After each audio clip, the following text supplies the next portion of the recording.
जर तुम्ही सतत चिंता, भय, क्रोध, शोक करत असाल तर हे वारंवार जर होत राहिलं तर अशा लोकांना अनिद्रा म्हणजे झोपच येत नाही असं देखील होऊ शकतं.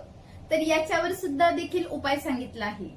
ज्या लोकांना अजिबात झोप येत नाही अशा लोकांना अंगमर्द म्हणजे सारखं अंग दुखणं, वारंवार जांभया येणं, आळस येणं, डोकं जड वाटणं, डोळे जड वाटणं अशी लक्षणे बघितली जातात. तर झोप येण्यासाठी आपण घरगुती काय उपाय करू शकतो? तर यामध्ये दूध, मद्य, मांसरस यांचं सेवन करायला सांगितलं आहे. तर जायफळ घातलेलं दूध पिल्याने सुद्धा छान झोप येते. तसेच अभ्यंग स्नान करणं, उटणे लावणं, डोक्यामध्ये तेल जिरवणं म्हणजे डोक्याची मालिश करणं, कानामध्ये तेल टाकणं, डोळ्यांना वेगवेगळ्या पट्ट्याच्या घड्या बांधणं, तर यासारख्या गोष्टी तुम्ही घरच्या घरी करू शकतात.